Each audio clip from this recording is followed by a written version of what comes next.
ఉచిత కరెంటుపై ఆనాటి తొలి సంతకం వ్యవసాయంపై విశ్వాసాన్ని పెంచింది. విద్యుత్ బకాయిల మాఫీ అన్నదాతలకు అండగా నిలిచింది. ఉచిత విద్యుత్తే కాదు, వ్యవసాయానికి వెచ్చించే వేల కోట్ల రూపాయలు అన్ని రంగాలను ఆదుకుంటాయనేది వైఎస్సార్ నమ్మిన సిద్ధాంతం.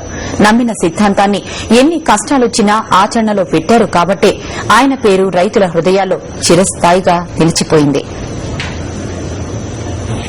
కరీంనగర్ జిల్లా చందుర్తి మండలం రుద్రంగి గ్రామానికి చెందిన చిన్నయ్యకు 2 ఎకరాల భూమి, కరెంటు మోటారు బావి ఉంది. 8 ఏళ్ల క్రితం వరుస కరువుతో సాగుబడి లేక కూలీ పనితో కుటుంబాన్ని పోషించుకునేవాడు. 2004లో ఉచిత విద్యుత్ పథకం అమలవడమే కాకుండా విద్యుత్ బకాయిలన్నీ మాఫీ కావడంతో పాటు అన్ని విధాల ప్రభుత్వం రైతులకు అండగా నిలవడంతో చిన్నయ్యకు చాలానే మేలు జరిగింది. కానీ ఇదంతా గతం. ఇప్పుడు విత్తనాలు, ఎరువులు దొరకక అష్టకష్టాలు పడి విత్తనాలు, ఎరువులు సంపాదించి పంటలు సాగు చేస్తే కరెంటు సక్రమంగా లేక వేసిన పంటలు ఎండిపోయే పరిస్థితి నెలకొంది.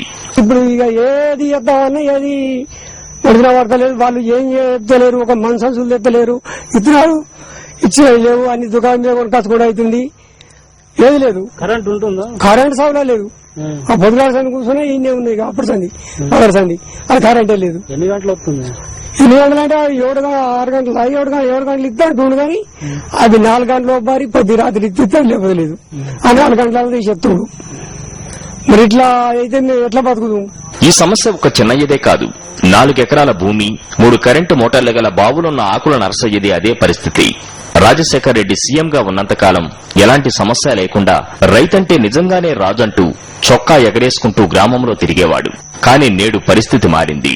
రైతును పట్టించుకునే నాదుడే లేకపోవడంతో కరెంటు ఎప్పుడొస్తుందో ఎప్పుడు పోతుందో తెలియక నరసయ్య బతుకంతా బావుల వద్దనే కొనసాగుతోంది.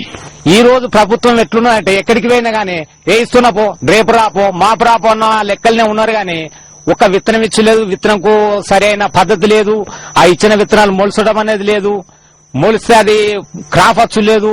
ఇదేమో ఈ పద్ధతి ఉన్నది.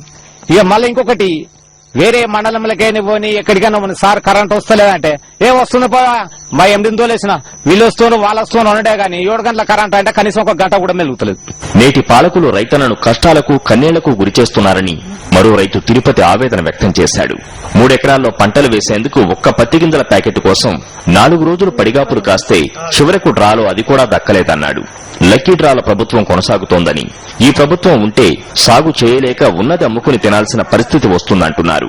మరి గతంలో రాజన్న రాజ్యం ఉన్నప్పుడు ఉచిత కరెంట్ ఇచ్చి నేను సొంతంగా ఒక 10 నుంచి 14 వేల వరకు లాభం పొంది అప్పుడు ఫ్రీ కరెంటు బిల్లు ఎట్లయితే మాఫీ చేస్తానని మాట ఇచ్చిండో ఆ మాట ప్రకారం నేను సొంతంగా ఒక రైతును, ఒక 3 ఎకరాల రైతును 14,000 లాభపడ్డా. అప్పుడు అంటే ఎంతో సంతోషించి. వ్యవసాయానికి కష్టకాలం వస్తే అందరికీ కష్టకాలమే. మేము బాగుంటేనే మీరు బాగుంటారంటూ రైతులు చేస్తున్న హెచ్చరికను పాలకులు పట్టించుకోవడం లేదు.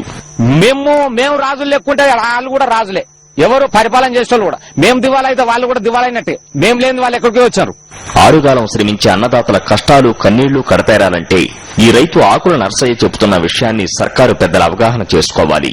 పాలకులు మేల్కొని రైతన్నకు అండగా నిలిస్తేనే అన్ని రంగాలకు శ్రేయస్సు.